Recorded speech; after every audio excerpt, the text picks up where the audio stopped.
E eu reproduzia. Então, se meu pai gritava comigo, eu gritava com meu irmão. Se meu pai me batia, eu batia no meu irmão. Eu adoeci por conta da rebeldia. Eu realmente não precisava de ninguém. Mas aí eu não falava com ninguém. Eu vivia num mundo só meu. Era o meu único objetivo. De todas as minhas experiências com o Espírito Santo, essa eu acho que vai ser sempre a mais marcante. Porque foi uma experiência de cura, assim.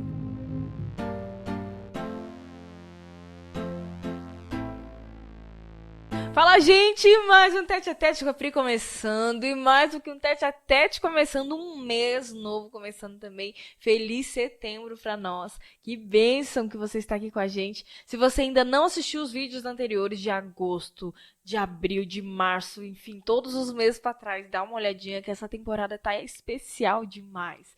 Vamos pro nosso episódio de hoje. Sabe quem tá comigo? Eu quero que você dê boas-vindas a Larissa da Silva. Meu Deus!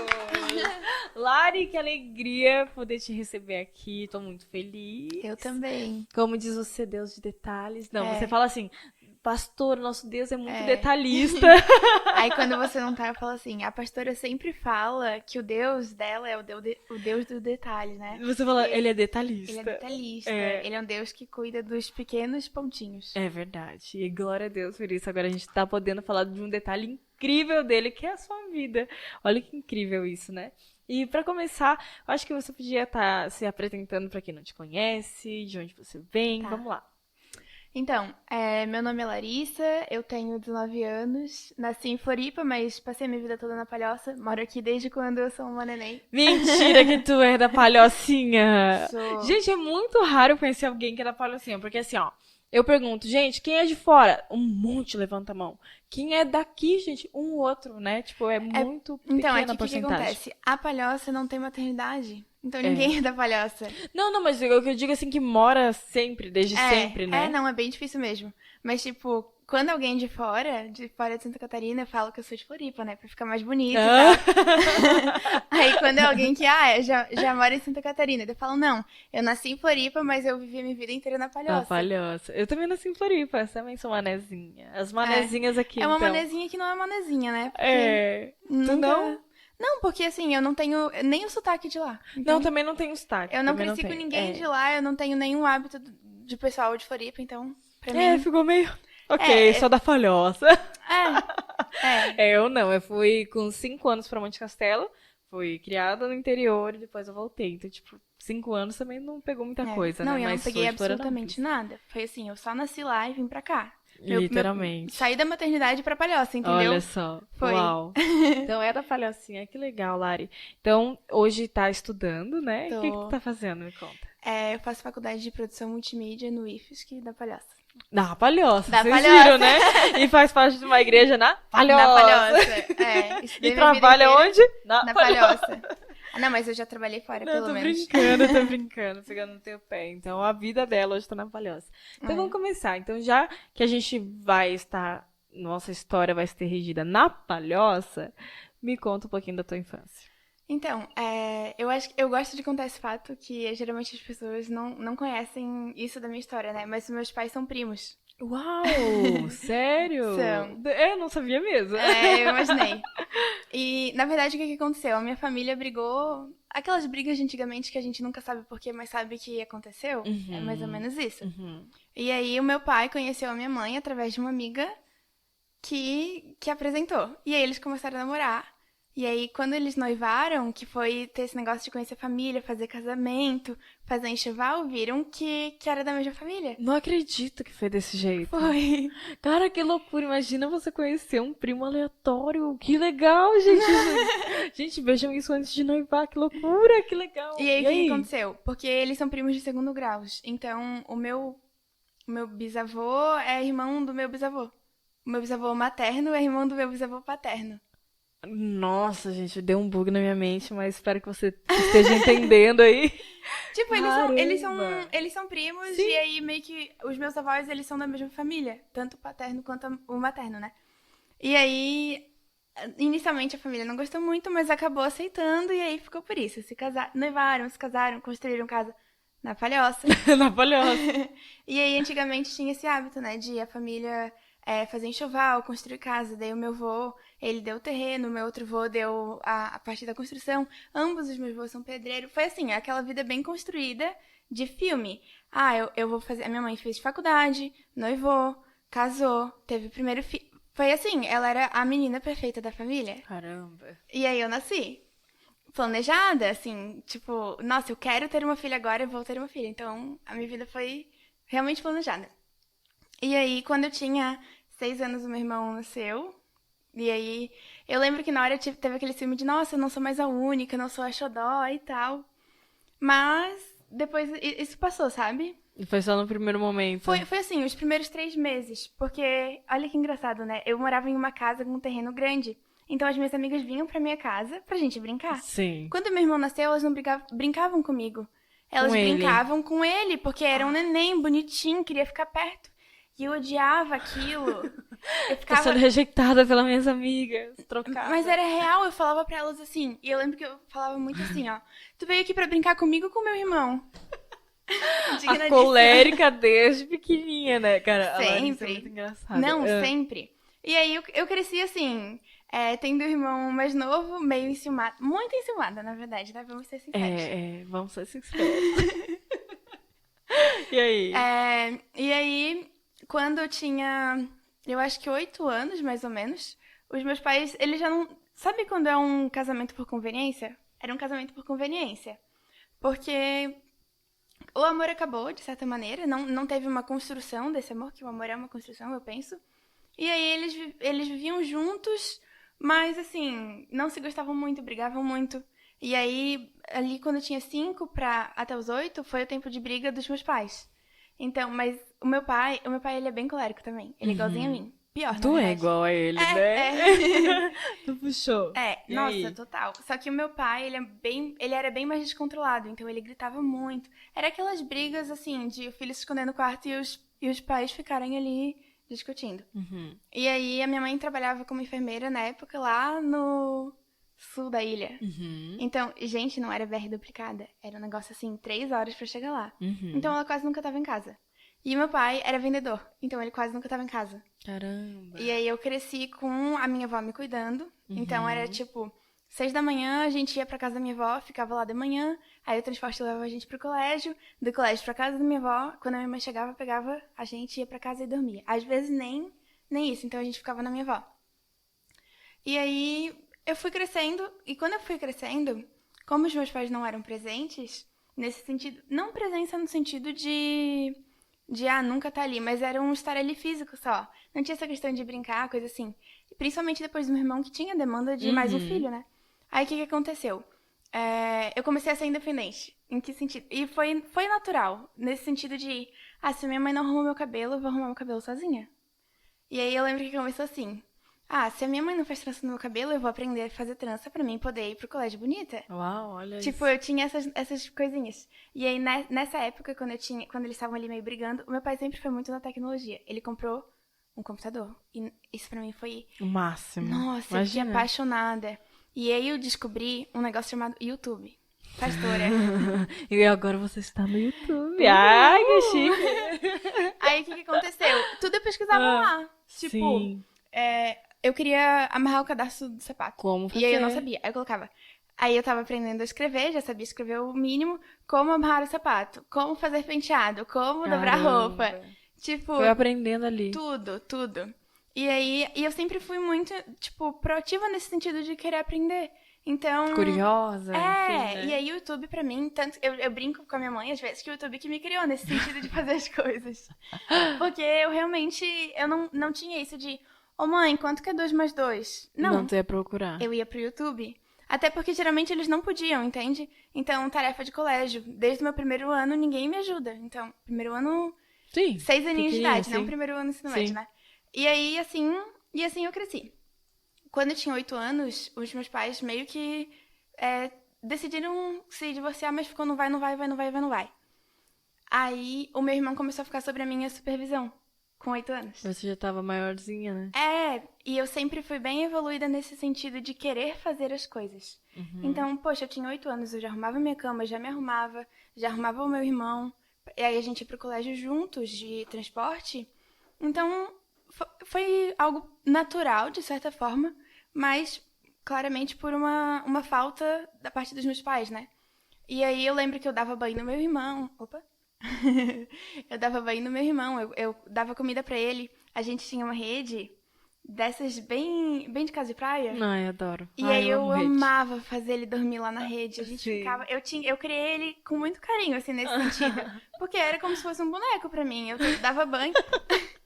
Ele vai ver isso e vai ficar tão feliz. Era um boneco, que ótimo. E aí? Eu via dessa maneira, porque Sim. pra mim era super Tudo divertido. era divertido, assim. Menos, eu lembro que se tinha uma coisa que eu não gostava, era trocar fralda. Assim... Pastor, era absurdo, assim. Absurdo, né? E aí eu era criança e eu lembro que às vezes eu não dava conta, daí eu já jogava direto no banho.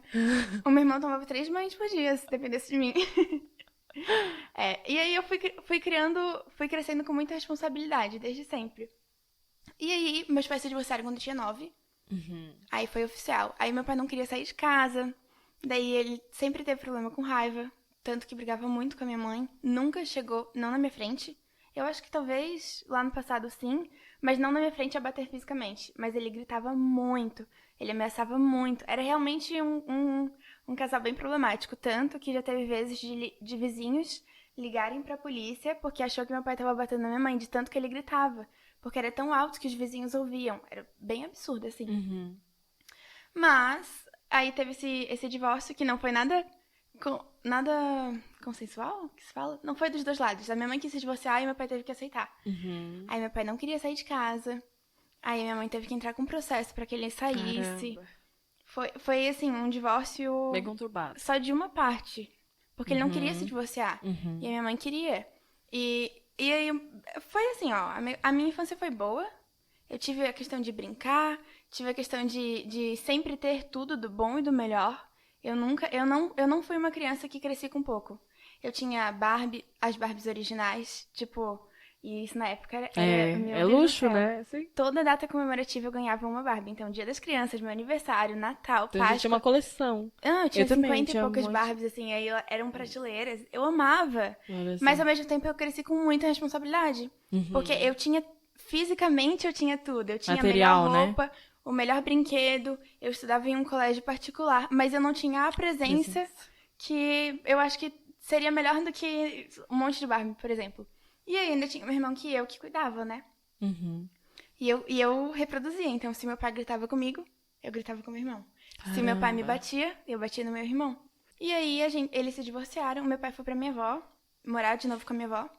A mãe dele, não a minha... É Não a que família cuidava de junta você. daí. Tá. A minha avó paterna, que ficou com o meu pai. E a minha avó materna era que cuidava de mim. Ah, tá. Aí, Ele foi pra casa dela. ele foi pra casa dela. E aí a gente começou a fazer aquele negócio de guarda compartilhada. Caramba, sim. Cara, isso Fica foi lá, horrível. fica cá. Porque o meu pai, a minha mãe foi a provedora da minha família. O meu pai nunca fez um papel de pai, no sentido de prover, no sentido de Sacerdócio. homem. Nunca. Então, a minha mãe que pagava as contas, a minha mãe que cuidava, a minha mãe que provia. Tudo, financeiramente falando, sabe? Então, teve vezes de meu pai ficar desempregado, cuidando da gente, e a minha mãe trabalhando. Então, tava muito distorcida essa noção de papel. E eu cresci com aquilo, né? Então, pra mim, o casamento era aquilo. Tanto que é até engraçado, porque quando eu tava na adolescência, eu comecei a ver que nem todo casamento era assim. E eu fiquei assim... Como que assim, isso? né? Tem outros jeitos, né? Loucura. E aí, meu pai se divorciou da minha mãe e tal. Teve aquela briga. Aí, o meu pai... A gente não queria ir pra casa do meu pai. Nem eu nem o meu irmão. Porque lá, eu nunca me dei bem com a parte paterna. Que apesar de ser a mesma família, tem essa briga. Então, era como se fossem famílias diferentes. Principalmente pra uma criança que não entende essa questão... Familiar direito também, né? Sim. Eu via como 2 famílias, e não como uma só. E aí, eu não gostava de ir pra lá. O meu avô nunca foi um avô amoroso. A minha avó, ela era muito rígida. Então, tipo, eu ia pra lá passar o final de semana. E aí, de 15 dias era o final de semana, né? De sexta a domingo. Cara, era horrível. Porque eu lembro que o meu pai nunca tinha tempo pra mim. Mesmo eu estando lá só de 15 em 15 dias. Ele sempre tinha que trabalhar ou fazer alguma coisa. Então, eu ficava sob o cuidado das outras pessoas. E aí, eu queria ficar com meu pai. Eu queria ter um momento com meu pai. Não com a minha avó, com a minha tia, com a minha prima, enfim. E eu não gostava. Aí eu comecei a falar pra minha mãe, mãe, eu não gosto, eu não quero. E aí meu irmão também não gostava. Ele via eu não gostando e desgostava mais ainda. Sim, porque daí a influência, né? Uhum. E eu que Da cuidava mais dele, velha, então assim. imagina, ele me tinha como... Referência, né? quase como se fosse a mãe dele, de certa Sim. forma. E quase não, eu fui por boa parte do tempo, né? E aí, quando começou a acontecer esse processo de eu não querer ir, o meu pai obrigava a gente a ir. Porque na guarda compartilhada, por lei, ele Sim. tinha. Eu tinha aqui, no caso, né? Eu e meu irmão. E a gente não queria. E aí a minha mãe começou a falar: não, se tu não quer, não vai. Mas por lei, eu tinha que ir. E aí meu pai processou minha mãe por alienação parental. E aí, e eu sempre fui, como eu te falei, eu cresci com muita responsabilidade. E eu trouxe isso pra minha vida total, assim. Então, eu lembro que eu tava no 5º ano do ensino fundamental. E aí eu tava em época de prova, que são geralmente 2 semanas. Eita. Muito exigente, eu. Tipo assim, era 9, 10, 9, 10, 9, 10. E 9 eu ainda achava meia boca. Como assim? Eu lembro que no 5º ano foi a minha primeira experiência com não ser só 10 no boletim. E aí aquilo já tinha me machucado. E eu muito exigente. A minha exigência tinha se tornado uma rigidez, mesmo com 10 anos. E era uma coisa, tipo, tua contigo mesmo. Não era da sua mãe com Não. você, não era de terceiros, era você. Uma Total. autocobrança. Sim, e é até engraçado porque eu cresci tão independente que a minha mãe nem via o meu boletim. Tipo, ela sabia que eu ia bem. Ela sabia que eu não precisava dela, então pra que ela ia estar ali? Foi assim, entendeu? E aí eu lembro que eu tava nessa semana de prova e bem nessa semana meu pai processou minha mãe. E aí o que aconteceu? Conselho tutelar. E aí a gente ficou 2 dias inteiros no conselho tutelar e eu não pude ir pro colégio. Em semana de prova, tirei 0. Porque eu não fiz a prova. E aí o que aconteceu? Não deu nem pra justificar que você tava nessa situação. Eu poderia pegar pra fazer tipo como se fosse uma P2. Seria uma falta justificada. Só que daí a gente não conseguiu, precisava de uma declaração. A gente não conseguiu essa declaração. Que loucura. E aí eu fiquei com 0. Aí eu lembro que foram História e Geografia. Ó, memória. Eu nunca gostei de História e Geografia. Eram as matérias que eu mais tinha que estudar porque eu já não era boa, não gostava. Então, assim, aquele 0 me prejudicou bastante. E aí eu fiquei de recuperação. No 5º ano, eu fiquei de recuperação. Uma menina que só tirava 9 e 10. E aí eu falei, cara, isso aqui é culpa do meu pai. E aí eu fiquei muito brava, muito, muito. E eu não era aquela, apesar de ser muito responsável, eu era criança. E aí eu comecei a sentir raiva, raiva da minha família toda. Então eu brigava com meu pai, e meu pai ainda estava nessa época descontrolado.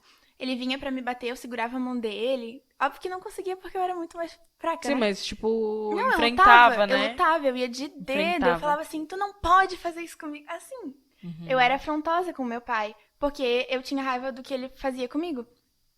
E eu falava, eu ia lá pra casa dele, daí ele não... por exemplo, ele não ficava comigo pra trabalhar. Sempre, na real. E aí, o que eu fazia? Quando ele chegava do trabalho, eu falava, eu nunca mais vou vir pra cá. Se é pra mim ficar aqui sem você tá junto, eu não venho. Tu veio aqui tu me pegou pra quê? Eu falava assim, nossa, mas assim, eu nunca fui de levar desaforo pra casa. Nunca, nunca. Nem em colégio, assim. Eu era barraqueira no colégio.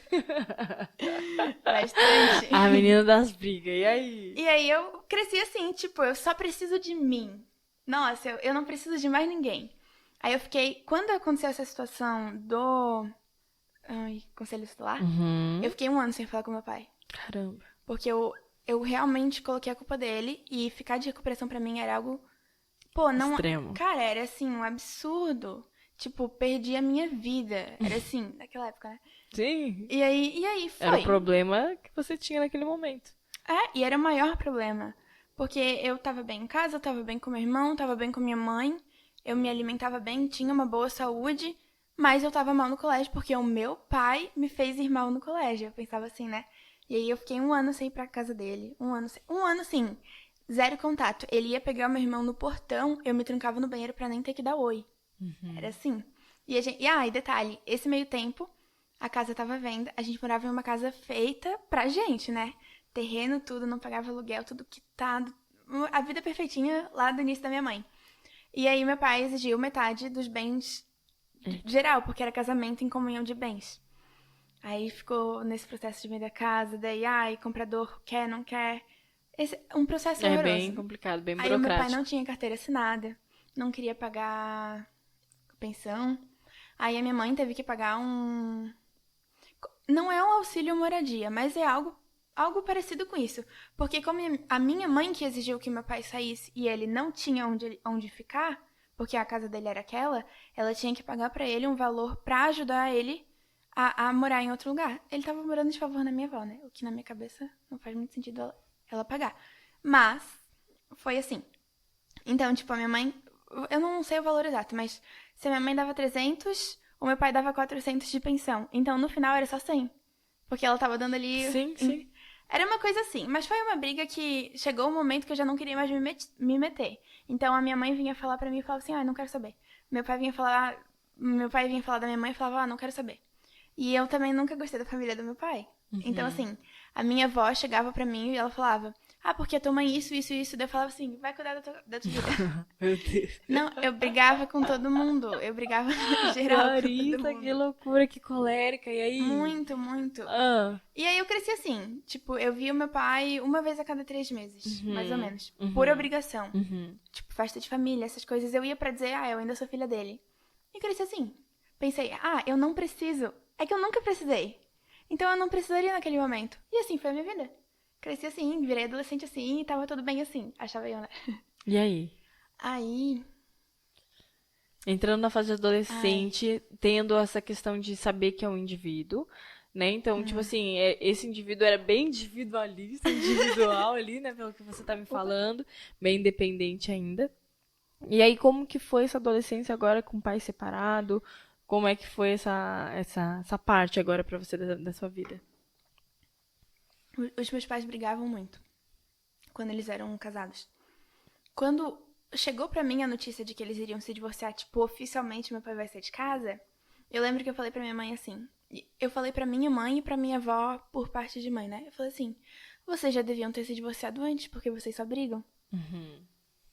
Então, apesar de ter todo esse conflito com meu pai, eu achava melhor eles divorciados. E aí, Pra parar de brigar. Pra ter paz em casa. Porque assim, brigavam, mas era uma vez a cada 6 meses, então tava tudo bem. É melhor do que brigar todos os dias, como era antes. E aí eu me achava Mulher Maravilha, nesse sentido de não precisar de ninguém. Incrível! Totalmente. Mas era assim, narcisista mesmo. Tipo, eu realmente não precisava de ninguém. Aí já chegou eu cheguei no nível de eu não quero a tua ajuda porque eu não preciso da tua ajuda. Uau! E aí mas era muito assim. E aí... Em todas as áreas da vida? Todas. Caramba! Todas. E aí eu cresci a minha vida no mesmo colégio. Então, era um colégio particular. Dos meus, eu acho que 6 anos aos 14, foi naquele colégio. Então, eles me viram brigando com todo mundo. E eu era muito, muito exigente. Então, eu também era muito inteligente. Eles me viam tirando notas boas, me viam brigando. Sempre fui muito comunicativa. Eu nunca tive essa questão de vergonha, coisa assim. Então, eu falava, eu apresentava, eu brincava, eu fazia amizade. Apesar de não precisar de ninguém, eu era aquela menina... Sabe aquela menina que os professores detestam, que ela conversa muito, mas também é muito boa na matéria? Eu era assim. Então, os professores não conseguiam me chamar atenção porque eu sabia conteúdo. Inclusive, tinha um professor meu de história que ele sempre brigava comigo. E aí? E aí ele falava assim, se tu sabe mesmo conteúdo, então me explica. E você aí eu explicava, explicava. assim. E aí ele não sabia o que falar, né? Porque daí agora... Porque ele perdeu o argumento. E aí eu falava, viu, perdeu o argumento, né? Eu era afrontosa, assim. Com todo mundo, não era só em casa, era em qualquer lugar. Eu cresci bem rebelde nesse sentido de, eu não tô nem aí pra autoridade. Nunca tive, na real. Eu nunca tive uma autoridade. Então eu não respeitava nenhuma. Mas assim, nem diretora do colégio. A diretora vinha brigar comigo e falava assim, então chama a minha mãe. E eu sabia que a minha mãe não ia, então pra mim tava tudo bem. Que loucura, né? Não, mas é bem isso mesmo. Tipo assim, quando você não tem uma base fundamentada, uma base que, tipo assim, te impõe limites, né? Porque eu acho que era isso que não tinha. Tipo, até é interessante tu falar isso, porque, tipo assim, no clube teve uma situação que foi bem assim. A gente tava fazendo um trabalho em equipe. E a gente disse assim, nós vamos arrumar aquele quartinho, porque a gente estava falando sobre organização, sobre gestão de tempo, sobre essa questão toda, com eles e ensinando. E a gente foi pra prática aquele dia, a gente pegou uma salinha que estava bem desorganizada lá na igreja, a gente vai arrumar isso aqui hoje. E todo mundo, cada um foi pra uma tarefa, um limpava, outro pegava, organizava, um fazia isso aqui. E aquela menina não estava fazendo nada, tinha uma menina específica que não estava fazendo nada. Aí acabou a aula, aí ela permaneceu sem fazer nada. Mas quieta. Não, quieto, tipo assim, às vezes pegava o celular e não pode celular no clube, e aí fazia algumas coisas que não tava dentro daquilo que a gente tava pedindo pra fazer, né? E aí a gente falava e repetia assim, gente, vocês estão sendo avaliados, vocês estão sendo avaliados. Enfim, falava, nem aí, tipo, não é comigo. Aí tá, aí acabou a aula, chegou o pastor Diego, né? E ele disse assim, vem cá, vamos conversar aqui, nós dois. Me chamou ali pra estar junto, mas falando com ela, né? Vem cá, vamos conversar nós dois aqui, rapidinho. Só que eu tava junto, porque, né, era uma adolescente menina. E aí ele começou a falar com ela, tal. Por que você não fez isso, tal, e pontuou. Eu até achei que ele foi um pouco duro, assim, sabe? Rígido. Foi um pouco duro. E aí ela pegou, o olho dela encheu de lágrimas e ela abraçou ele. Aquilo pra mim foi tão engraçado. Nossa, ele que eu brigando esperava ela chorando, achando ele ridículo, ou brigando com ele, ou sei lá. E a hora que ela abraçou ele, ela disse assim, obrigada, nunca ninguém me corrigiu. Eu me senti Nossa. muito amada. Nossa, tadinha. É uma loucura, porque muitas vezes eu vejo assim que os pais hoje estão se omitindo do papel de ser pai e ser mãe. O papel de pai e mãe, até a Bíblia fala que corrige o filho a quem ama, o pai corrige o filho a quem ama. Então, correção, impor limites da educação em si, não é algo ruim. Os pais estão achando que isso vai fazer com que o filho se afaste de mim. Não. Esse é teu papel. É o contrário. Isso é amor. Eles precisam, porque se o pai e a mãe não fazem isso, o mundo vai um dia bater neles de uma maneira que vai ser muito mais doloroso e vai sofrer muito mais. E não só isso, a questão da autoridade ela é muito importante para todas as áreas. Por exemplo, por que você não conseguia respeitar professores? Ninguém, porque na tua casa já era assim e ninguém nunca te corrigiu nisso. Sim. Tipo, não, Larissa, aqui dentro de casa você não vai Aqui falar eu assim que comigo. mando. Não Eu tinha sou seu isso. pai. Né? Tipo assim, não. Peraí. Né? Então, tipo assim, é uma loucura que a gente às vezes vive nesse mundo, tipo, eu quero ter os meus filhos como amigo e eu não acho que não deva ser. Tem que ser amigo do seu filho, ouvir o que ele tem pra dizer, ter o diálogo, porém nunca se rebaixar a ser realmente o amigo. Sim. Porque o momento que você deixa de ser pai e mãe pra ser amigo, você se rebaixa. Entendeu? Porque É muito sério essa muito questão do perigoso, papel. né? Muito, muito sério essa questão dos papéis que Porque a gente não até pode que inverter. ponto tu é amiga dele, né? Tem que ser uma maneira saudável e é uma linha muito tênue de entender. Cara, tem até um meme que é tão engraçado, né? Tipo assim, tem um meme que agora eu não vou saber falar bem certinho como que ele é. Mas é tipo assim, eu tô lá bem de boa rindo com a minha mãe, vai lavar a louça. E a pessoa fica... Que raiva, cara, a gente tava rindo agora, tá? Quando eu acho que a minha mãe tá na vibe amiga e ela tá na vibe mãe. É uma Sim, coisa assim, tipo, né? é muito engraçado, mas, cara, esse meme tem um pontinho de verdade muito interessante. Tipo, tu pode rir, mas, cara, não esqueça que tu é a mãe. Não esqueça que você tem uma obrigação. Eu falo pra Isadora, primeiro as atividades, depois o lazer. Sim. Primeiro as obrigações, depois o lazer. E eu fui falando isso até agora virou uma cultura. Cara, graças a Deus eu não preciso nem mais falar nada, sabe? Eu chego em casa, ela já tá no lazer, daí eu olho as coisas, tá tudo feito. Não preciso nem falar. Já tudo que eu digo, as tarefas dela em si, né? Porque, cara, se a gente tá dentro de uma casa, cada um tem que ter sua tarefa, enfim, né? Sim. Mas é muito bacana, assim, a gente entender essa importância dos papéis. Entender que a gente não pode inverter os papéis e que correção é amor. Correção é amor. E eu vi essa situação no clube, eu achei fantástico, assim. Porque aquela menina queria ser notada de alguma maneira. E às vezes aquela revolta dela era dizendo, ei, me nota, eu sou filha. Eu preciso eu quero de você. ser filha. É tipo isso, né? E o que você tava tendo era isso. Por mais que você não entendesse, porque tu era criança ali, tu não tinha filtro. Não era você que tinha que pensar nisso, eu preciso de um pai e de uma mãe. Na tua cabeça você não precisava, por quê? Porque ninguém te ensinava mesmo. Sim. Tu se virou, foi a lei da selva, vou me virar. Foi muito né? isso. Muito. Mas, tipo assim, não era... Mas toda criança quer se sentir amada. Toda criança quer se sentir acolhida, ensinada. Porque é tão gostoso, tipo assim, por exemplo, tu faz GPS, né? E eu me formei. Tu formou já? Cara, que chique, que chique. Então o GPS, ele fala muito sobre os paradigmas, né? Isso. E quando entra nos paradigmas familiares, de repente você descobre que tu quase não tem, porque tu não conviveu, tu não, né? E é uma coisa meio triste, meio vazio, assim, né? Por causa da presença. Sim. A importância da presença das pessoas. Por exemplo, na minha casa existe o paradigma da minha mãe, que é toda data comemorativa tem que ser muito bem comemorada. Que legal. É Páscoa, cara. É a melhor Páscoa. É Natal. Meu Deus, o Natal. Ah, Dia da Mulher. Meu dia.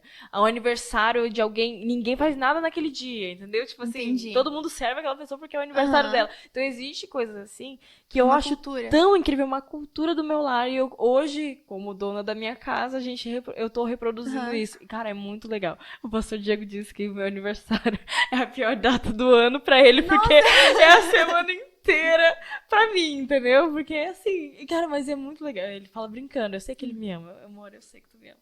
Mas, tipo assim, olha que legal como é a cultura, saber de onde você veio, o que é, né? Então, enfim, só pra gente poder conversar sobre isso. E é até engraçado porque, sobre essa questão do paradigma, né? Quando a gente teve essa aula no GPS, o pastor, ele sempre fala, ele comenta, né? Ah, pensa em alguma coisa da tua família. E olha como é engraçado, quando eu era criança, foi tão ausente essa questão, porque Familiar, fisicamente eles estavam ali, mas não tinha aquela presença de cuidar. E foi tão ausente isso pra mim, que quando eu era adolescente, o meu único, de certa forma, o meu único paradigma era de que casamento era ruim. Porque Porque briga. E era a única coisa que eu tinha, a Conflito. briga, entendeu? E eu geralmente motivava as brigas. Se eu fizesse algo que desgostasse o meu pai ou a minha mãe, já tomava uma briga entre eles ali. Por que tu não mandou a Larissa fazer isso? Por que tu... Entendeu? E eu ficava ali assim... No meu meio Deus. disso. Então, quando ele deu esse exemplo, foi a única coisa que veio na minha cabeça, que casamento era ruim. Tá, mas antes de você começar o GPS, você já sabia o que era paradigma? Não? Como é que foi essa visão pra você parar pra pensar nisso, né? Então, eu já tinha ouvido falar sobre crença, assim, crença limitante, crença isso, crença aquilo. Todo mundo fala sobre. Desenvolvimento pessoal, né? Aquele que a gente vê no Clichê. Instagram meio superficial. E aí, quando eu entrei no GPS e aí eu entendi, é que eu também não tinha nem base do que era uma boa família, né? Isso foi bem... Tinha referências. Não. E na real, quando eu me converti, e aí eu entrei na igreja, principalmente assim, por exemplo, o pastor Diego, a Isa e você, eu nunca tinha visto uma família assim. Nunca, assim. Em 18 anos, eu nunca tinha visto ninguém assim. Assim como? Só pra eu saber, aquela, né? Eu já fiquei curiosa. Tipo, uma família bem estruturada dentro do que as pessoas geralmente de papéis, tu disse, assim. Tipo, de a mãe ser a que cuida, de a filha obedecer às autoridades, de o pai ser o provedor, geralmente o mais rígido, mas também que tem esse amor. Eu nunca tinha visto isso. Então, e aí até engraçado, eu comentei isso com o pastor um dia que a gente tava descendo o elevador com a Isa, eu falei, cara, eu acho tão linda a relação de vocês, porque eu realmente não tinha essa base. E aí, quando a gente entra ali pros paradigmas, tu vê que, de certa maneira, era um paradigma, né? De aí... não entender que isso existia, né? Não. Assim, ó, eu entendia que existia, mas na minha cabeça, era 1 em 1 milhão. Muito difícil, assim, eu nunca vou ter uma família assim, porque é muito difícil encontrar um cara que seja minimamente aceitável.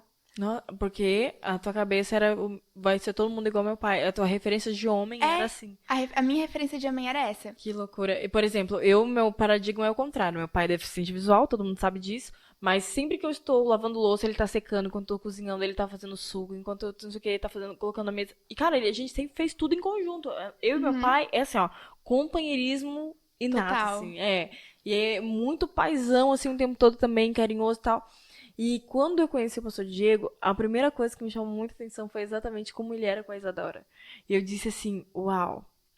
É isso que eu quero. Uau, eu vejo o pai dos meus filhos dessa maneira. E eu lembro muito disso, de dizer que legal. Não no início porque não era um interesse, mas quando gerou um interesse eu disse, cara, que legal, eu gosto do jeito que ele trata a Isadora, eu vejo como que ele é bem pai. Essa questão de, né, a gente tem um dia da família, mas tem um momento de casal, eu e ele, e tem um momento...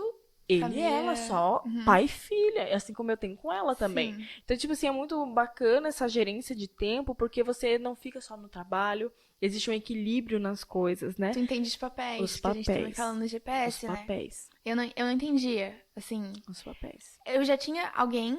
Eu comecei a fazer terapia na minha adolescência, por conta ali da rebeldia, né? Eu adoeci por conta da rebeldia, na verdade. Legal. Fala sobre isso, como foi?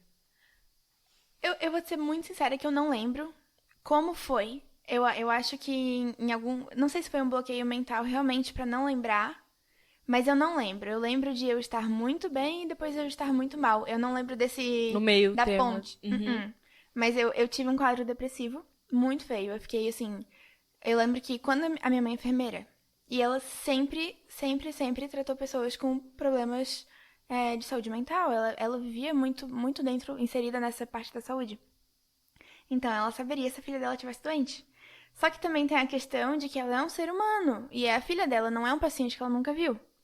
Então, eu acho que inconscientemente, hoje eu percebo isso, né? Na época, não. Ela escolheu não olhar pra situação. Porque a filha dela, não. Os outros sim, mas a filha dela, não. E aí, eu tava nessa época brigada com meu pai, tinha toda essa questão. E aí, eu fiquei muito depressiva. Eu não ia pro colégio, eu não fazia nada, nada, assim. E aí, quando ela percebeu que minha mãe falou assim, eu não posso mais ignorar isso, eu tava 7 dias no quarto, sem sair pra comer. Meu Deus. 7 dias sem ir no banheiro, 7 dias sem tomar banho, 7 dias... Só vivendo no quarto. Só. A luz apagada e a cama. E eu. Foram 7 dias Tu assim. tinha quantos anos nessa época? Eu tinha 14. Caramba. E aí, eu não comia nada, né? Então eu tava desnutrida, eu não ia no banheiro. Eu fiquei com problemas de saúde por conta disso. E aí, nesse meio tempo, dos 13 pros 14, a gente ainda tava investigando uma questão uterina da endometriose. E aí, isso me deixava muito triste, porque eu não conseguia ir pro colégio, eu tinha algumas menstruações hemorrágicas, lembrei o nome.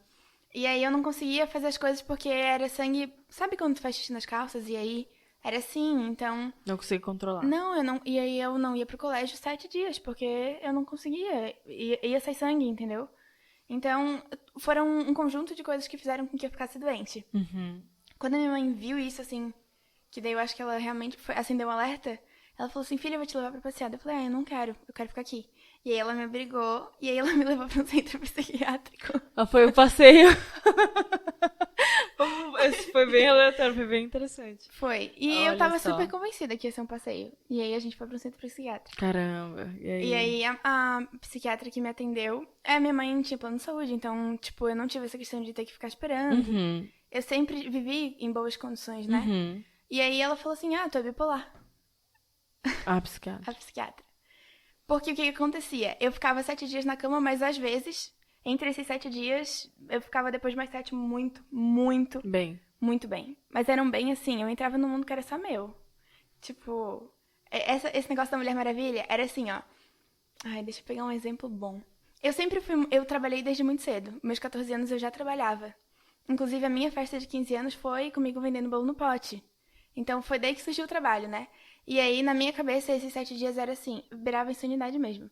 Eu vou fazer 50 bolinhos por dia. É um exemplo, né? Eu não sei os cálculos certinho, né? Mas enfim, eu vou fazer 50 bolos por dia durante 30 dias no mês e aí eu vou conseguir tanto dinheiro. E aí eu tinha essa energia nesses 7 dias. Então eu não dormia, eu não comia. Só pra fazer isso e cumprir essa assim, meta. 100% obstinada. Mas aí eu não falava com ninguém. Eu vivia num mundo só meu. Era o meu único objetivo. Tipo, era aquilo e aquilo. E aí quando eu não tava nessa obsessão, eu tava muito depressiva. E aí eu variava entre os extremos das emoções. E aí ela falou, olha, tu é bipolar tipo 1. E aí já tem quadro na minha família. O meu avô, por parte de pai, ele tinha um pezinho na bipolaridade. A minha tia, por parte de pai, também tem. E aí ela falou, então é isso. Genético. Aí eu comecei a fazer tratamento antidepressivo, regulador de humor, um monte de remédio. E aí fui vivendo assim, tipo, eu melhorava, mas de vez em quando tinha as recaídas. Aí às vezes ficava 7 dias num, 7 dias no outro. Mas ao mesmo tempo, era assim, era uma qualidade de vida reduzida porque uma vez no mês eu ficava mal. Mas assim eu cresci, entendeu? Aí nesse meio tempo, eu meio que me reconciliei com meu pai. Ele se casou com outra mulher, que tem uma filha que é 1 ano mais velho que eu. E aí isso eu acho que deu uma aproximada porque eu pensava, agora eu não tô sozinha, pelo menos tem alguém. O meu pai também começou a tratar a raiva dele. E aí isso me ajudou muito, porque eu via ele como alguém com muita raiva. E aí eu não queria estar perto dele, porque ele me lembrava a minha infância. As brigas. As brigas. Tanto que nessa parte que eu tava doente, se alguém gritasse comigo, eu chorava. Mas assim, qualquer grito, se alguém for me chamar na rua e gritar comigo, eu chorava. Porque eu lembrava do grito do meu pai. Que loucura, né? Nossa, muito, assim, era muito inconsciente. Era um trauma, sim.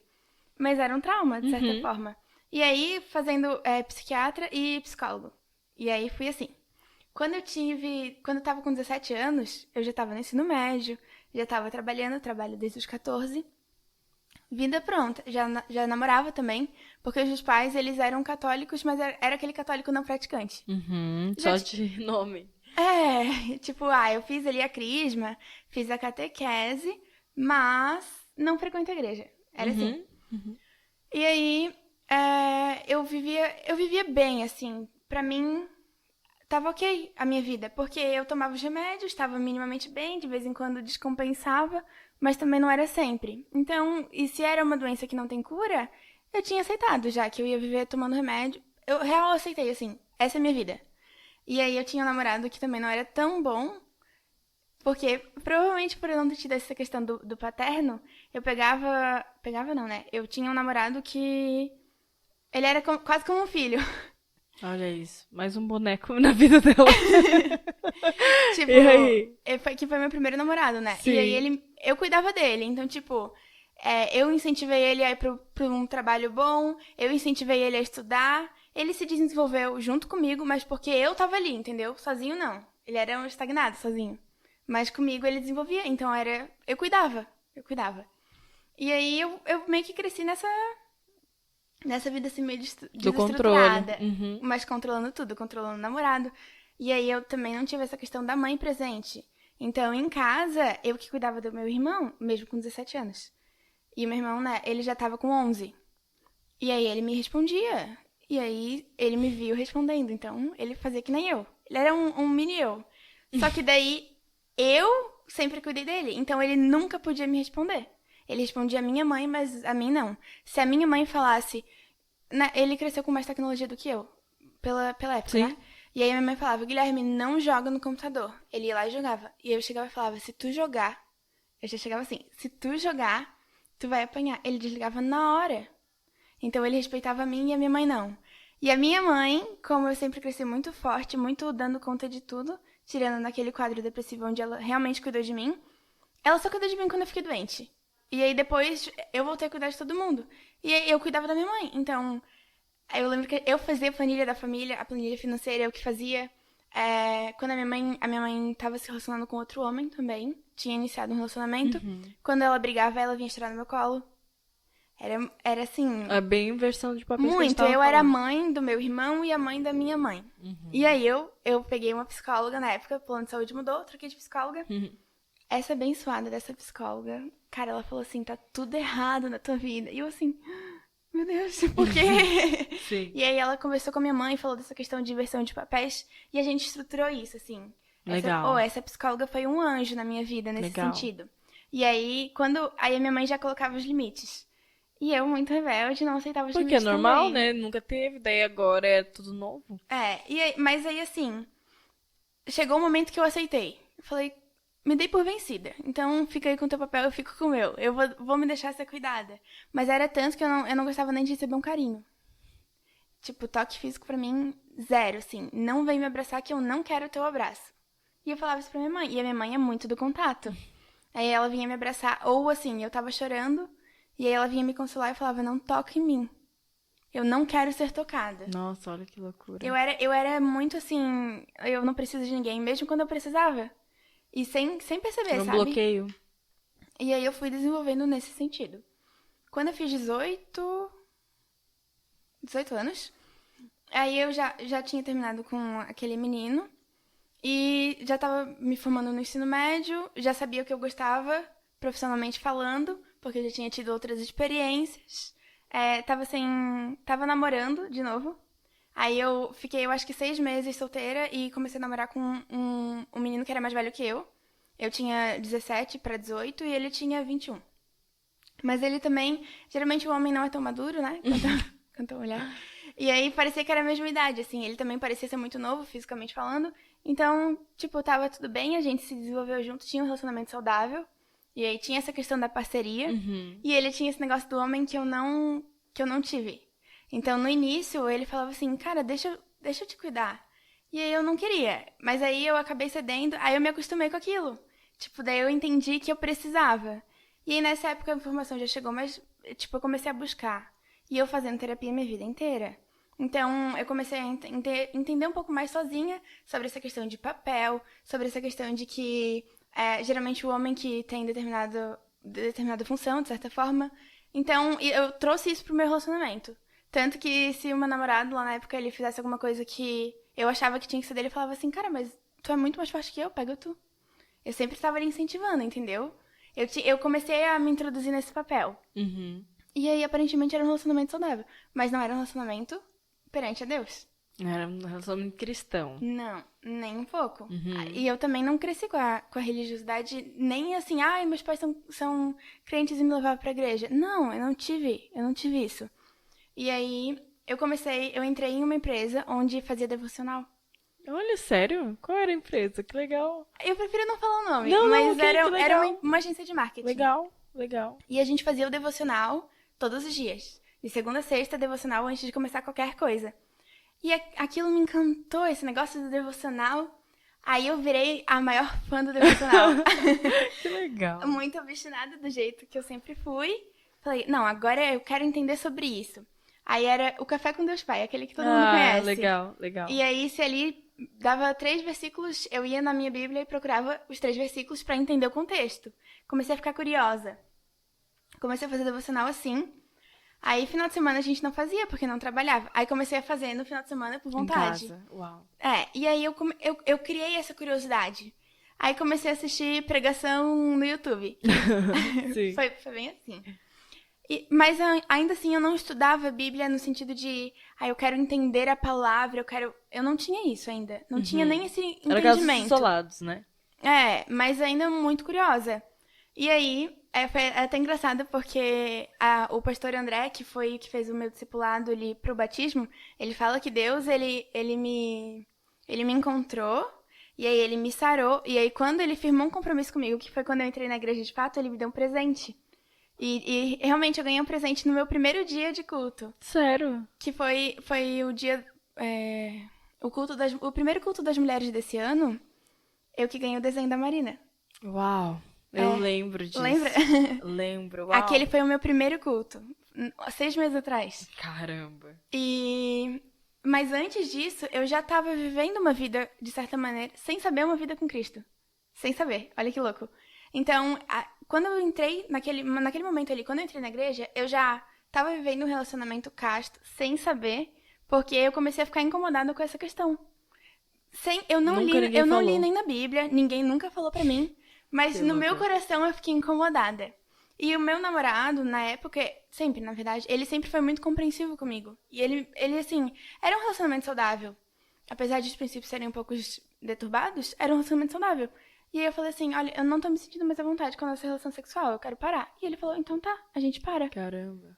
E aí eu ainda falei, eu não sei quanto tempo, eu não sei se vai ser pra sempre, mas nesse momento eu... Não tô à vontade. Não. E ele, ok, tudo bem, eu te amo independente disso. Uhum. E aí eu entrei na igreja assim, tendo esse relacionamento dessa maneira, mas ao mesmo tempo não era 100%, não era um relacionamento 100% casto, porque eu não entendi essa questão de evitar Ficar sozinho? essa aparência do mal. Evitar a aparência do mal. Eu não Tá. tinha isso. Sim. Então, às vezes acontecia, mas assim, eu realmente evitava o máximo. Então, eu comecei a entender que se a gente dormisse no mesmo quarto, não.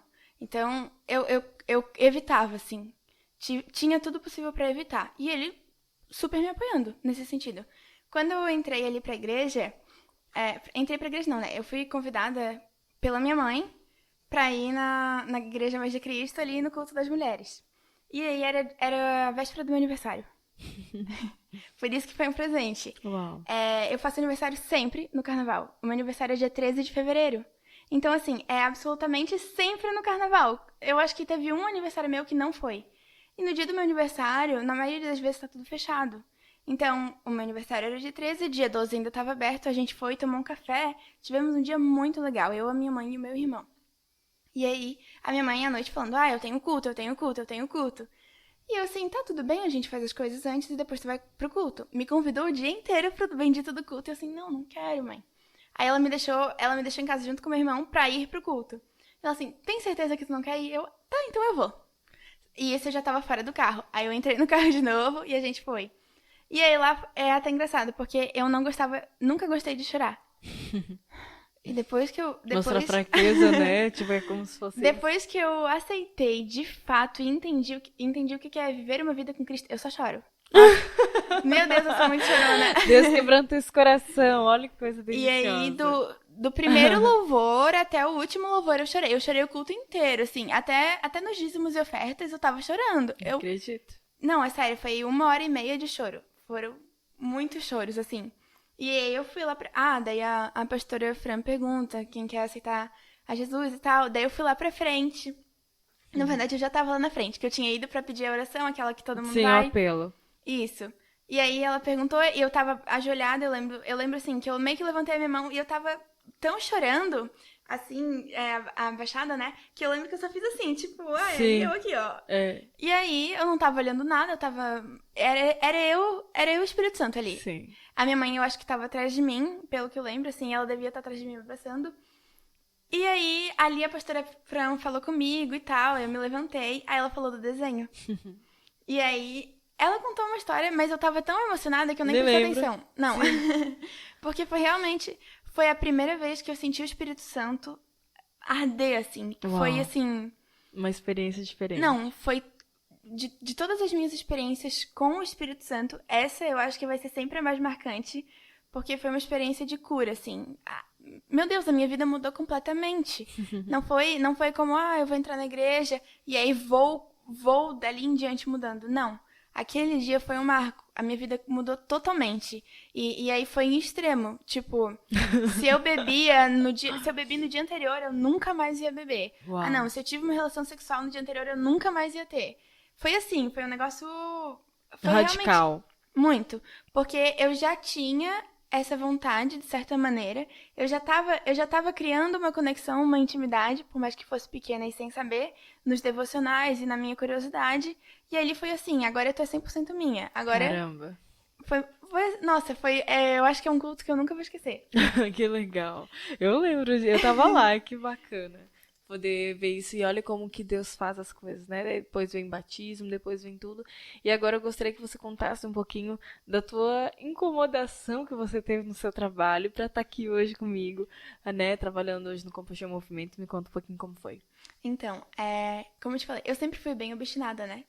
Quando eu de fato entrei e falei assim, não, agora eu faço parte da Mais de Cristo, tava fazendo discipulado, eu falei assim, eu quero entender, eu quero estudar.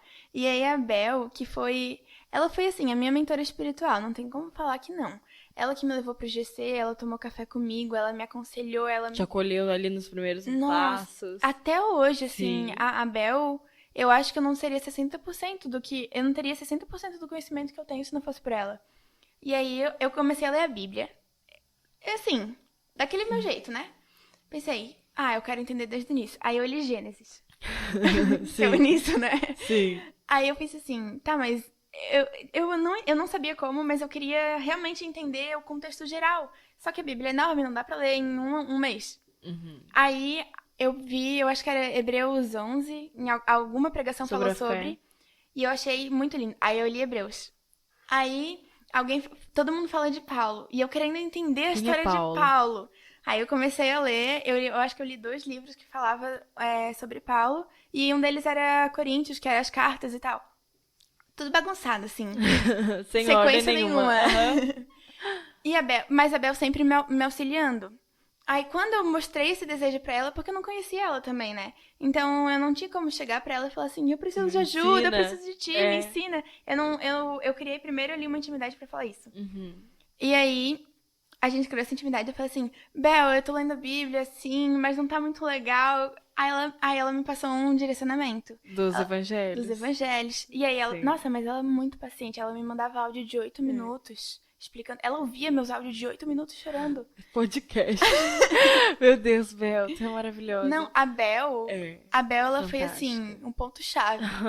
E olha a importância de um pequeno grupo, de ter alguém com você, de ter alguém discipulando os discípulos, né, cara? Como é... Não, o pequeno grupo pra mim foi essencial. É uma virada de chave. Porque o que aconteceu? Numa segunda eu fui no encontro de mulheres. Na sexta eu já tava no GC. Na mesma semana. Na sexta-feira eu tomei café com a Bel, fomos pro GC, fomos pro live. Uau.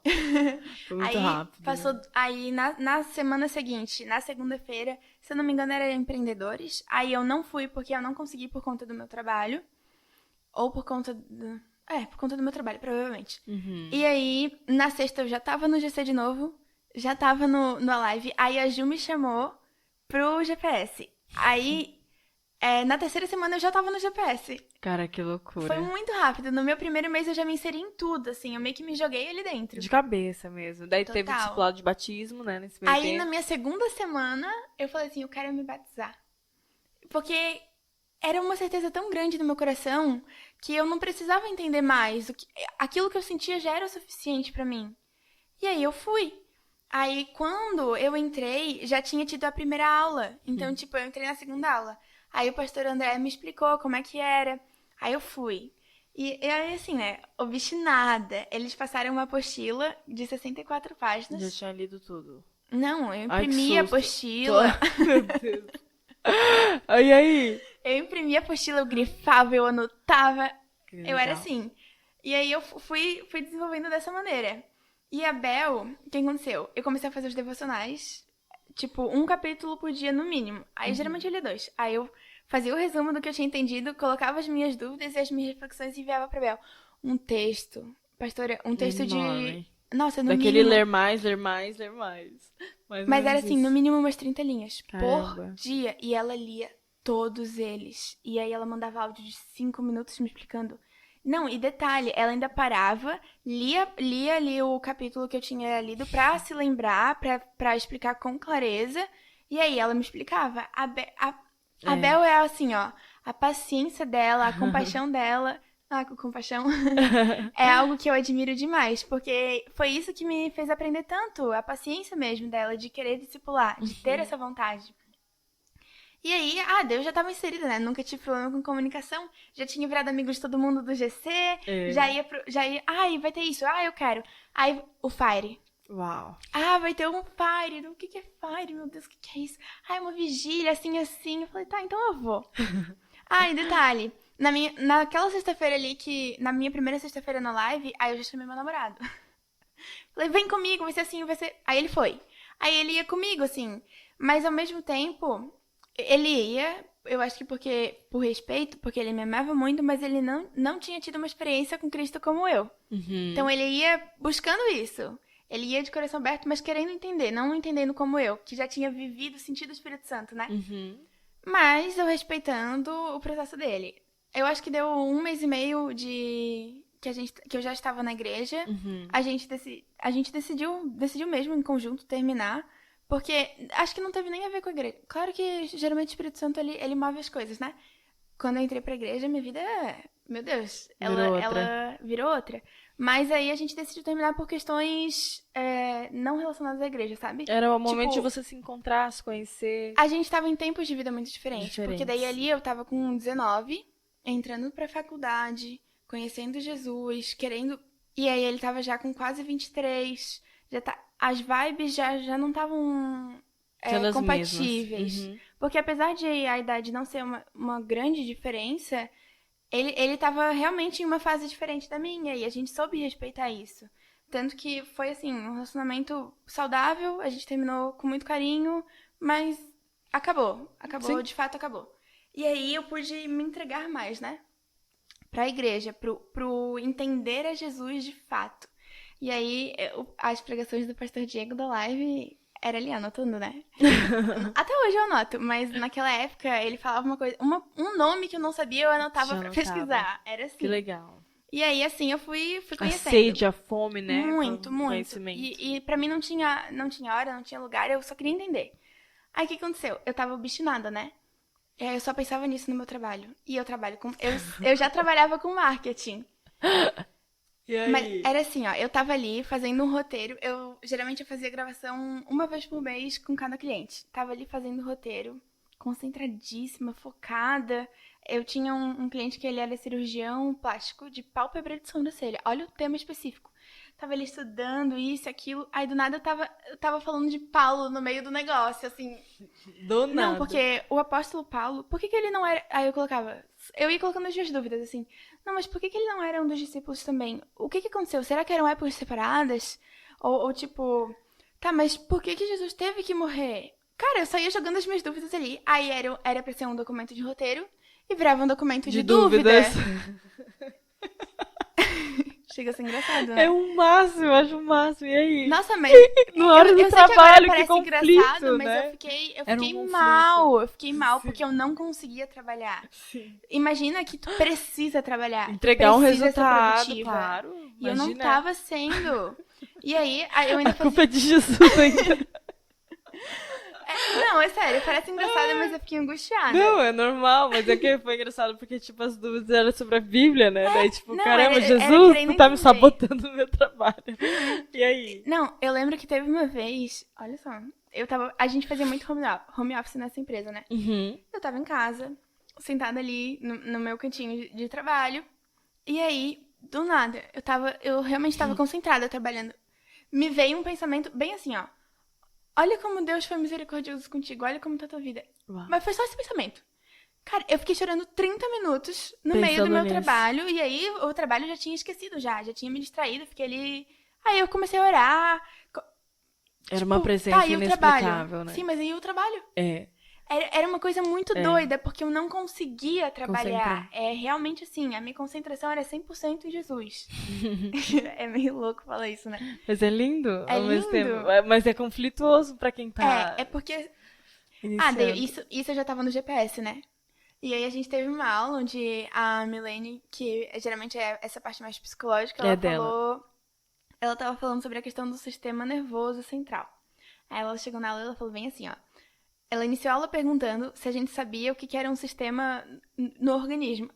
E eu sempre fui muito estudiosa, então eu sabia. Aí eu expliquei. Ela assim, depois ela continuou a aula, se tem alguns sistemas do nosso corpo. Aí eu, sistema digestivo, respiratório, nanana, e fui citando.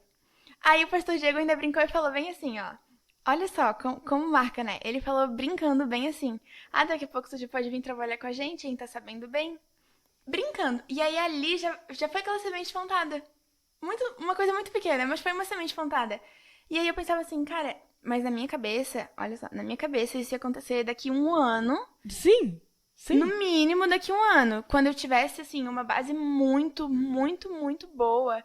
Quando eu realmente já tivesse propriedade, já tivesse muito tempo.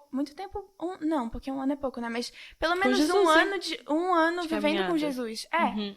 Ai, nossa, ia ser tão legal se eu pudesse ajudar, se eu pudesse fazer isso. E eu tava assim, né? Nessa ideia. Não, vai ser tão legal quando eu conseguir fazer isso. E aí. Sim, mas eu tava com essa vontade, mas eu também não falava porque eu pensava.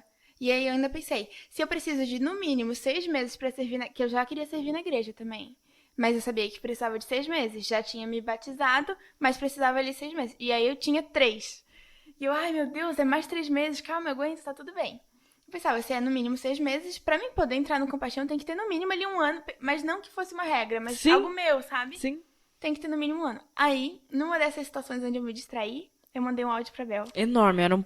Aquele ali era um podcast.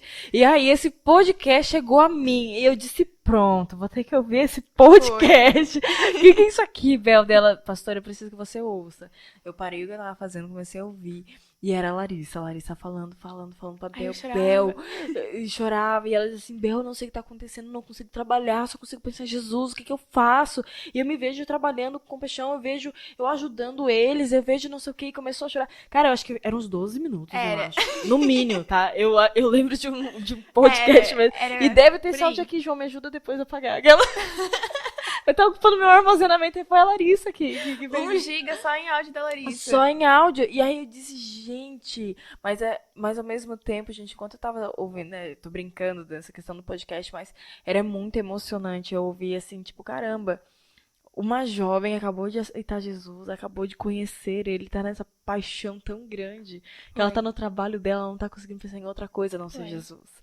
E a nossa oração sempre é, Senhor, dá aos jovens fome e sede da tua palavra. Dá aos jovens esse despertar do teu espírito sobre a vida deles. Né? E foi o que você viveu. Então, tipo assim, a gente vê o fruto de uma oração. Como é importante a gente profetizar sobre os jovens da Palhoça. E você representa uma jovem da Palhoça, literalmente. A gente tava brincando no início, mas olha que forte se você pegar agora essa situação. O contexto, né? O contexto dessa situação. Então, tipo assim, a nossa boca, ela precisa ser uma boca profética.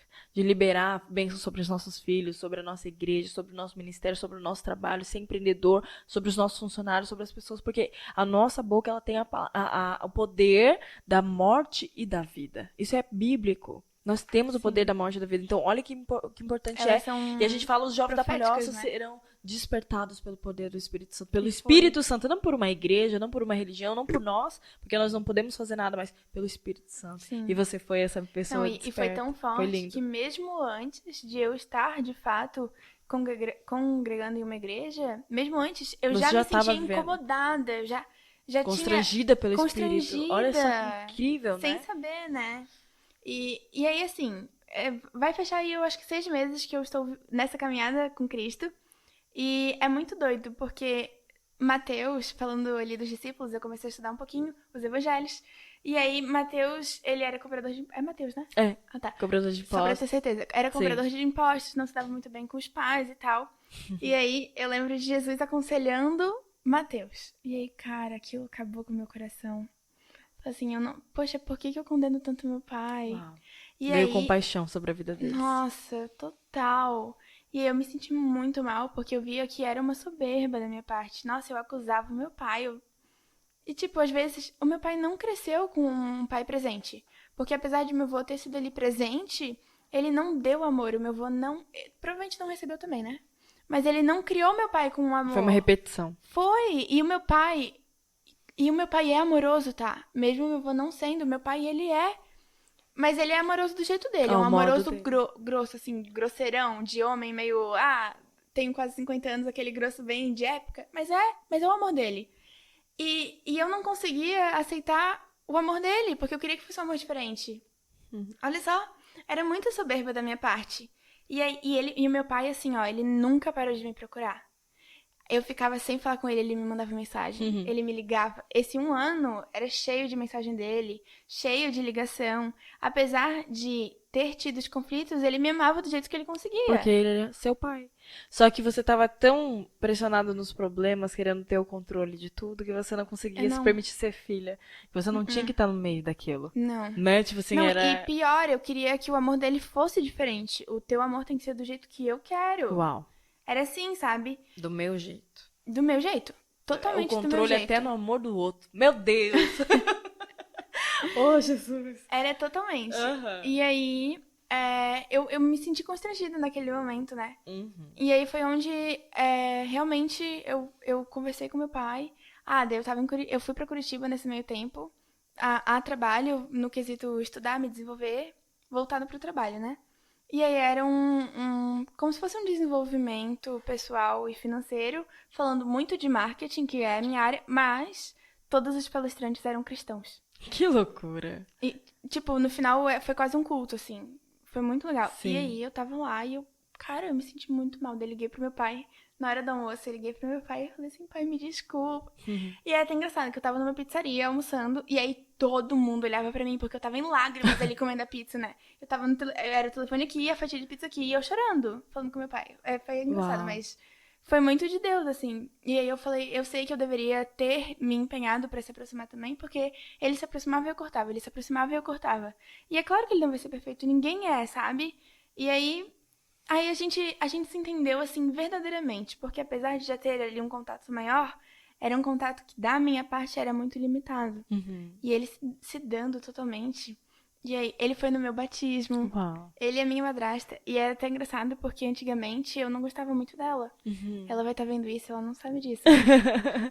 Mas eu achava que ela meio que roubava meu pai de mim. Eu acho que toda filha tem esse ciúme do pai, né? É normal no início. Mas ela já casada com ele há 5 anos já, então eu ainda achava isso. Não, mas é isso que eu tô dizendo. A filha mulher, ela tem o ciúme do pai. ser. E como ele não era tão presente como você gostaria que fosse, parecia que tava te roubando, mas não.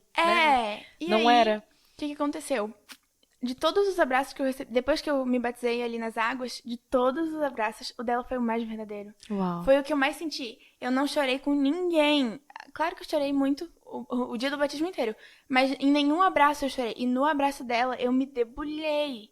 Uau. Foi o abraço que eu senti assim. Se eu pudesse falar, o abraço que mais foi parecido com o abraço de Jesus foi o dela. Foi dela, que legal. Foi. E aí ali Que eu me senti bênção. constrangida, sabe? Porque eu julgava ela e ela veio me dar aquele abraço. E você era uma nova criatura agora. Uma nova criatura. E aí eu vou, tomo lá café com eles, a gente tá marcando uma trilha agora. Ai, que E delícia. vivemos assim. Uma restauração. Uhum. Ah, com a minha mãe também, né? Outra vida. Sim. Aí minha mãe também, eu meio que... Ah, eu não contei isso, mas bem rapidinho. Tá? O meu irmão que trouxe a gente pra igreja. E aí, o que aconteceu? Uma amiguinha da escola do meu irmão chamou ele pra um tal de... Eu acho que era Life Teens ainda, era outro Caramba, nome. sim, o Life Teens. E aí, meu irmão começou. Aí ele ia sempre no Life Teens. Mas aí, assim, a gente respeitava. Ele ia, a gente levava. A mãe gostava, porque ela queria que ele tivesse esse envolvimento. A mãe dessa amiga do Gui chamou a minha mãe. Aí elas, que é a Andréia e a Betina. Ah, mentira, que legal. E aí eu via mesmo. Via, né? Agora faz todo Faz. sentido. Que legal. Aí a Andréia e a minha mãe viraram muito amigas. Aham. E a minha mãe, ela ficou assim, eu quero ser que nem a Andréia. Porque ela via essa Olha questão da só. compaixão que a Andréia tinha. Aí a minha mãe começou a colar na Andréia e o meu irmão começou a colar Na Betina. Sim. Mas assim, eu muito resistente lá no início. Quando minha mãe me chamou pra esse, daí foi ladeira abaixo, assim, nesse sentido de todo mundo se imergiu. E aí o meu irmão fala, eu não quero ir numa live teens hoje. Não, tu vai, tu tem que ir. Olha que interessante isso, E né? aí eu me batizei junto com meu irmão. Ah, não, eu não vi ele batizando. Ele se batizou junto comigo. Ah, que legal. Foi muito legal. Que A gente Momento fez o lindo. discipulado juntos. Eu lembro de você lá. E aí a gente se batizou juntos. E aí a minha mãe vai se batizar agora durante esse mês. Meu Deus, então que todo mundo, bênção. assim, realmente se imergiu. Que E aí bacana, a família toda. Muito. E é muito legal, porque daí tu tem essa questão de que a gente faz o devocional junto, a gente sempre ora nas refeições. Realmente se tornou uma família em Cristo. E não só a Larissa, né? Sim. Agora são toda a família. E até pra falar uma questão, né? Olha o poder de uma semente, de um convite, de uma adolescente pra outra adolescente. Nossa, muito. É algo fantástico. O clube, que é o nosso contraturno, também existe muito testemunho disso, deles virem pro clube, começarem a fazer devocional aqui e tudo mais, de repente, quando vê a família toda tá na igreja. Isso é muito lindo, né? É muito forte, Muito né? forte o vínculo que isso traz, as coisas que Deus tá fazendo. Mas, glória a Deus. Vamos ler nosso texto de hoje? Vamos. Tá lá em 2 Reis, capítulo 4, versículo 26, que diz: Corra ao seu encontro e pergunte a ela: está tudo bem com você? Tudo bem com o seu marido? E com o seu filho? Ela respondeu a Geazi: está tudo bem. Por que esse texto? Então, foi esse texto não que me fez aceitar, mas foi o meu primeiro contato com a Bíblia, com alguém pregando, né? A pastora Fran, no dia do encontro De mulheres. Ela trouxe essa reflexão sobre a Sunamita, que é essa moça que falou que estava tudo bem. E aí, o que ela enfatizou durante o texto, durante a reflexão dela, foi a questão do estar tudo bem. E nessa época, eu tava com problema no meu trabalho, com problema no meu relacionamento, com problema em todas as áreas da minha vida, mas eu falava pra todo mundo que estava tudo bem. E essa mulher tinha acabado de perder o filho, né? Então não Exato, estava nada bem. Não estava nada bem. Mas ela continua dizendo que está tudo bem. E aí, eu aceitei a Jesus, tive esse processo, mas eu fiquei assim, obstinada na história dela. Eu admirava a Sunamita, porque ela viu a necessidade do profeta Eliseu, aí ela fez de bom coração, nossa, uma mulher caridosa, uma mulher bondosa, e aí ela não pediu, ele deu um filho pra ela, e aí quando o filho morre, ela vai e fala, eu não te pedi, tu me deu, agora eu preciso de você, né? E aí nossa, foi muito forte pra mim, porque naquele momento o meu pensamento foi, eu falava que tava tudo bem pra todo mundo, mas eu posso me abrir pra Jesus. Uau. Foi isso, eu posso me abrir aqui eu posso falar que não tá tudo bem. Posso ser vulnerável, posso abrir meu coração. Exatamente. É lindo demais. E aí esse foi o meu primeiro, assim, o meu primeiro sentir do Espírito Santo na alma, assim, que queima o peito. E aí eu me batizei dia 11 de maio. Dia 12 foi Santa Ceia, 12 de maio. E aí na minha primeira Santa Ceia, o pastor Edson ele trouxe uma reflexão sobre a Sunamita. Caramba, gente, que loucura. Deus de detalhes. Deus de detalhes. Falamos lá no E início. é até engraçado, porque o menino que tava do meu lado, que se batizou, que também é do meu GC, eu falei pra ele assim, cara, eu dava uma escutucada e falava assim, cara, o meu primeiro culto aqui foi com essa palavra. Ai, a pastora Pri sempre fala do Deus de detalhes, olha que legal. Eu fiquei o culto inteiro incomodando o menino, tadinho. Porque eu fiquei tão Achando impressionada. máximo, sim. Foi. E aí assim, essa questão do estar tudo bem, pra mim foi algo que tocou muito. E também essa admiração pela Sunamita, porque uma mulher que eu me inspiro. E eu era muito egocêntrica, né? Então, ter essa compaixão pelos outros, pra mim, não foi algo natural. Foi pelo agir do Espírito Santo. Eu não tenho vergonha de falar disso. Eu era ruim, sabe? E o Espírito Santo me fez ser mais... até mais paciente. Tô no processo ainda. Mas ele me fez perceber que eu precisava disso. Que eu preciso do outro. Porque ele me fez ser dependente. Amém. Então, e antes eu não era. Eu era aquela mulher que não precisava de ninguém. E aí o Espírito Santo meio que falou pra mim assim, tu precisa de mim. De mim e da tua mãe e de todo mundo, sabe? E aí eu fiquei assim, cara, eu sou dependente. Foi muito forte isso pra mim. Você muito, se colocar nesse papel de dependência. muito. Mas eu acho muito legal, eu acho que até casa pra falar isso pra você, que eu tenho que falar isso pra algumas meninas, né? Você não é Mulher Maravilha, mas é maravilhosa. E com Jesus nós podemos ser mulheres maravilhosas, porque Ele nos fez incrível, únicas. Mas não queira ser Mulher Maravilha longe dele, não queira ser independente dele, seja dependente daquilo que o Espírito Santo tem pra nossa vida. E eu queria dizer assim que eu tenho muito orgulho de ver uma menina tão nova na fé, um bebezinho na fé, ainda de 6 meses, né? E com tanto fruto já, sabe, Lari? Hoje você está trabalhando com Paixão Movimento, eu vejo a tua dedicação, vejo a tua excelência, você de fato é muito obstinada, acho lindo isso, porque essa independência, essa força que você tem que ser canalizada para tudo aquilo de bom, né? E aí nessa parte do Espírito Santo, de deixar ele te moldar, deixar ele te curar, de deixar ele te trazer a essência daquilo que ele realmente tem para você. Isso é maravilhoso, tô muito feliz de ouvir um pouquinho da tua história, eu já sabia um pouquinho dela, mas hoje poder saber em detalhes ela, isso pra mim foi muito importante e como eu fico feliz, porque eu sei que você vai ser uma semente que vai germinar em outros corações. Amém. E você vai levar esse amor de Jesus que você viveu para tantas pessoas, inclusive para quem tá assistindo aí. Espero que você seja tocado por esse despertar do Espírito Santo, tenha fome e sede da palavra. Às vezes você tá aí na tua casa dizendo assim, meu Deus, eu tô vivendo uma crise de fé, já tô há tanto tempo e às vezes vendo uma menina, né, com 6 meses vivendo tudo isso no Senhor. Eu quero dizer pra você que você pode sim viver algo novo no Senhor. Ajoelhe onde você estiver aí na tua casa e diz, abre seu coração, seja vulnerável ao teu Deus e diga, Senhor, aqui tá minha dor, eu não sei o que fazer com isso, eu às vezes não acho que você existe, fala tudo que tá no teu coração, nessa crise de fé que você está tendo. E eu tenho certeza que o toque do Espírito Santo vai estar aí na sua casa, onde você estiver, porque o Espírito Santo, ele não está preso numa caixinha. A gente prende, mas ele está agora, ele está aqui, nesse exato momento onde a gente está, onde 2 ou 3 reunidos em nome dele, ele está. Então ele está aqui, em nosso meio, ele está aí na sua casa, porque nós estamos aqui mais de 2 ou 3. E que o Espírito Santo possa tocar todas as áreas da sua vida e você seja curado por completo. E que essa fome, essa sede possa brotar no seu coração como um manancial. E você nunca mais vai ter sede e fome, né? Glória a Deus por isso, Lari, obrigada. Por esse momento. Passou tão rápido. Passou muito, meu Deus, muito. Tão gostoso. E eu sei que muitos ainda a gente vai ter que fazer parte 2, 3, 4, 5 dessa caminhada com o Senhor, né? Que você continue firme, que não deixe os ventos te abalarem, que você busque uma maturidade cristã, naquilo que é essencial, naquilo que é o coração e atributos de Deus sobre você, né? Que eu sei que eu vou ouvir muito o nome da Lari. Eu creio, a Larissa da Silva. Ela assim, pastora, meu nome é tão comum, mas você não é nada comum, você é extraordinário. Eu queria falar isso pra você. Tenho muito orgulho da menina que você é, da mulher que você tá se tornando. Tô muito feliz com isso. Queria agradecer você que tá aí do outro lado. Mas antes de finalizar, eu aproveitar que a Lari tá aqui, ela trabalha com a gente. Em 2 minutos eu queria que você desse teu testemunho sobre como foi fazer o GPS pra você. Tá. O GPS pra mim, ele entrou quase que de uma maneira automática, né? Porque eu me imergi, assim, na igreja. Então, eu cheguei aqui meio sem saber o que era. Eu tava só aceitando todo o convite que vinha. E aí ela falou, a Ju me explicou, eu achei muito legal. E aí, eu vou ser sincera, né? O que mais me chamou a atenção foi a questão da cosmovisão cristã.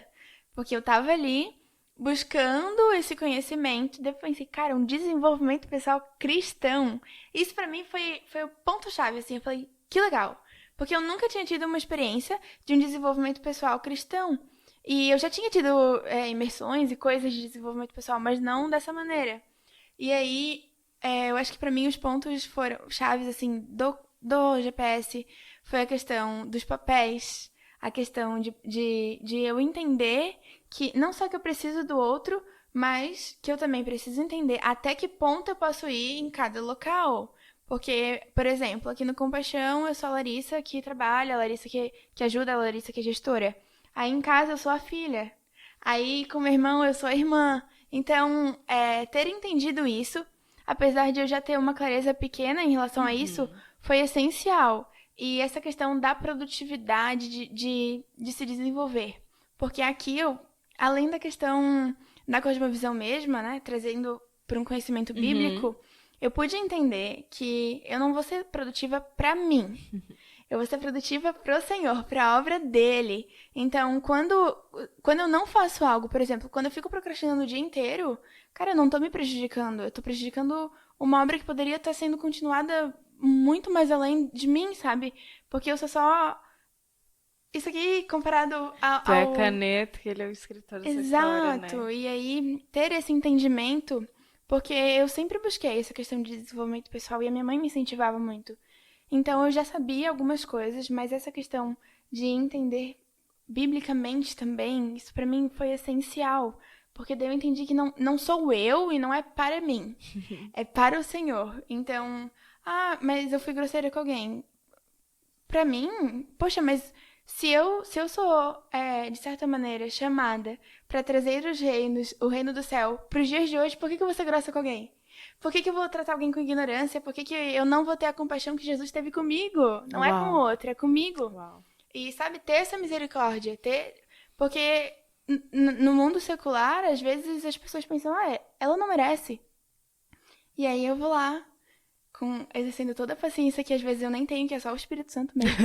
Que vai nos moldando, sim. Aí às vezes eu não tenho. Eu falo assim, eu preciso de ti aqui porque sozinha eu não consigo. E aí eu vou e abraço uma pessoa que eu queria estar xingando. E é isso, doido. entendeu? Porque é o mínimo que eu faço. Se Jesus, sabe? Poxa, olha tudo que Jesus passou por nós. E aí esse entendimento, pra mim, ele foi essencial, assim, porque eu trouxe pro dia a dia. Eu trouxe pro meu cotidiano. Eu trouxe pras minhas ações. Muito bom, Lari. E você que gosta disso, ouve isso, isso arde no seu coração, você tem a oportunidade de estar com a gente presencialmente, estudando no GPS, no Clube, no Philips, tem vários cursos. E você também agora tem um aplicativo ao alcance das suas mãos, que é o Compaixão Play. Gente, tá demais a plataforma, tá linda, tá excelente, para que você possa, da sua casa mesmo, estar se desenvolvendo, estar tendo esses cursos completos e tendo esse desenvolvimento pessoal no teu tempo, no teu momento, que às vezes você não pode presencialmente por causa do horário, né, que são dias de semana, enfim, mas você vai fazer no teu horário. Então, tipo assim, gente, tem o Compaixão Play, acesse, vai estar aqui na descrição desse vídeo, acesse, esteja conosco, porque é uma bênção. E eu queria agradecer também os nossos patrocinadores, sem vocês isso aqui não é possível. Você que quer ser um patrocinador, nos procure aqui na descrição desse vídeo, também tem ali o nosso contato, para você falar com a gente te dá uma direção em como ajudar essa obra a continuar, para que assim como a Larissa foi alcançada, outras pessoas sejam, né? Independente de 18 para, meu Deus, tantos anos, na verdade o clube já é desde os 11, então, gente, de 11 a 100 anos, você que conhece alguém que precisa se desenvolver e viver o que a gente está vivendo aqui, uma vida que faz diferença, você pode fazer essa indicação e pode ajudar essa obra a crescer e ser sustentável, tá certo? Obrigada a vocês que assistiram até aqui. Obrigada, Lari, pela sua presença, pela sua história. E você, eu te espero até o próximo Tete a Tete.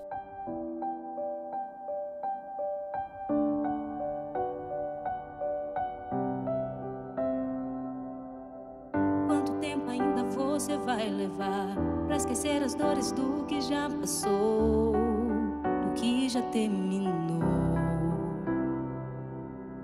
Ficar olhando pro passado vivendo de memórias lá de trás que não voltam mais. Deus já preparou uma nova